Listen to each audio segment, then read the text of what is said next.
कहानी के शुरू में हमें जिंसू नाम के एक लड़के से मिलवाया जाता है। ये लड़का जिंसू बहुत मेहनत करता है, दो जॉब्स करता है ताकि वो पैसे इकट्ठे कर पाए, क्योंकि उसके ऊपर 900 मिलियन वॉन का कर्जा है, जो पैसे उसने अपने दोस्त की बातों में आकर लोन लेकर स्टॉक मार्केट में इन्वेस्ट कर दिए थे।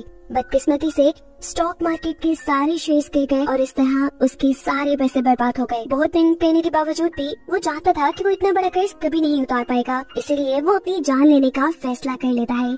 वो बस एक ब्रिज पे चढ़ के अपनी जान देने ही वाला था कि अचानक उसे एक मैसेज आया। उसके अकाउंट में किसी ने 4 मिलियन यून जमा कर दिए थे, जिसे देखकर वो हैरान हो गया। अचानक उसके पीछे एक बड़ी सी गाड़ी रुकी, जिसके अंदर बैठने का उसे इशारा किया गया। वो बैठ गया और ये गाड़ी उसे एक बार के सामने ले आई। बार के अंदर जाने पर उसे एक लेटर मिला, जिसमें लिखा था कि उसे The8 शो के लिए इनवाइट किया गया है। इस कार्ड में लिखा था कि ये एक गेम है और उसे यहाँ रहने के लिए हर मिनट के लिहाज से पे किया जाएगा। मजेदारी की बात ये थी कि यहाँ रहने के लिए उसे किसी स्किल की भी जरूरत नहीं थी और उसे यहाँ रहने के लिए खाना भी दिया जाना था। वक्त गुजरने के साथ साथ प्राइस मनी बढ़ती भी जाएगी और ये गेम तब खत्म हो जाएगा जब वहाँ लगी हुई एक बड़ी सी घड़ी में टाइमर खत्म हो जाएगा। अगर जिंसू को गेम ज्वाइन करनी थी तो उसे सामने बोर्ड पे लगे हुए कार्ड्स में से एक कार्ड चूज करना था, नहीं तो वो यहाँ टेबल पे रखे हुए 20 मिलियन यॉन लेकर यहाँ से जा भी सकता था। जिंसू को इस गेम में खास इंटरेस्ट नहीं लगता, इसलिए वो 20 मिलियन यॉन उठाकर यहाँ से जाने ही वाला होता है। लेकिन तभी उसे एहसास हुआ कि इतने पैसे उसका कर्ज उतारने के लिए काफी नहीं, उसकी जिंदगी की मुसीबतें दोबारा शुरू हो जाएंगी।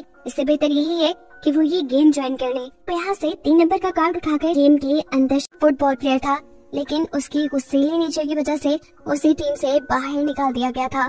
काम ना होने की वजह से वो भी अपने ऊपर वाला कर्जा नहीं उतार पा रहा था, इसीलिए वो भी यहाँ आया था। नंबर 7 की कहानी ये थी कि वो एक स्क्रिप्ट राइटर था, लेकिन डायरेक्टर को कभी भी उसकी कहानी पसंद नहीं आती थी। जब वो इस सारे काम से थक गया और उसने इस काम को छोड़ने का सोचा, तभी उसके सामने वही लैमोजिन आई और उसे इस शो में ले आई। जिसके बाद बारी आई नंबर 8 की। वो एक आर्ट गैलरी के सामने गाने गाती थी, लेकिन एक दिन आर्ट गैलरी वालों ने बेइज्जती करके उसे आर्ट गैलरी से निकाल दिया। वो बस पैसे कमाना चाहती थी ताकि आर्ट गैलरी वालों से अपनी बेइज्जती का बदला ले सके, इसीलिए वो लैमोजिन उसे यहाँ ले आई। ये नहीं, इन सभी कॉमन बात ये है कि इन सबको पैसों की जरूरत थी। फिर इन सब की कहानी तो हमें पता चल गई। अब प्रेजेंट टाइम में हम देखते हैं कि ये सब लोग यहाँ से बाहर निकलना चाहते हैं, लेकिन उनका ये फैसला नंबर 1 को पसंद नहीं आया। वो सब लोगों को गन पॉइंट पे ले लेता है, क्योंकि अब वो यहाँ रहकर ज्यादा से ज्यादा पैसा कमाना चाहता है। उसने अब ये फैसला कर लिया था कि टाइम बढ़ाने के लिए वो अकेले ही मेहनत करेगा। इन सब लोगों को वो एक कुर्सी से बांध देता है और अकेले ही यहाँ एक शो की तैयारी करता है। क्योंकि वो खुद एक जोकर था, तो वो एक बहुत ही जबरदस्त शो करता है। इसी शो के दौरान नंबर 1 एक रस्सी के ऊपर चलने का करतब कर रहा था, तब डिस्बैलेंस होकर वो नीचे जलती हुई आग में गिर जाता है। वो तड़प रहा था, ये सारे लोग बंधे हुए थे, कोई भी उसकी मदद को नहीं आ पा रहा था। जिंसू उसे तड़पता हुआ नहीं देख पाता और किसी तरह अपने हाथों की रस्सियां खोलकर सभी लोगों को छुड़वाता है। सभी लोग यहाँ उसकी मदद करने के लिए आग बुझा देते हैं और इससे पहले कि वो उसके इलाज के लिए वहाँ कोई चीज मंगा दे, ये लोग देखते हैं कि अचानक उनके शो का टाइम 1500 घंटे बढ़ गया है। ये देखकर जिंसू को बहुत ज्यादा गुस्सा आया। वो हर हाल में यहाँ से बाहर जाना चाहता था और इस काम के लिए उसे सिर्फ एक ही रास्ता नजर आया। वो यहाँ मौजूद सभी सीसीटीवी कैमरास को तोड़ देता है, क्योंकि वो जानता था कि जब लोग ये शो देख ही नहीं पाएंगे तो ऑटोमेटिकली ये शो बंद हो जाएगा। उसका ये प्लान काम भी कर गया।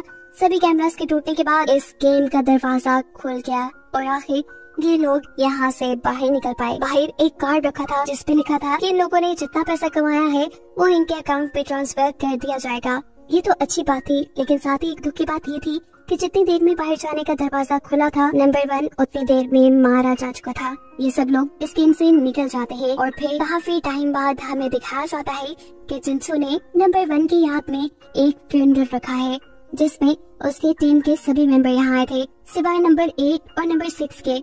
नंबर 6 ने यहाँ से फूल भेजे थे और उन्हें ये कहा था कि मैं अपनी जिंदगी में आगे बढ़ गया हूँ। जबकि नंबर 8 ने आर्ट गैलरी से बदला लेने के लिए अपने जीते हुए सारे पैसों से एक मिसाइल खरीदकर आर्ट गैलरी को तबाह करवा दिया था और इसी वजह से वो अब जेल में थी।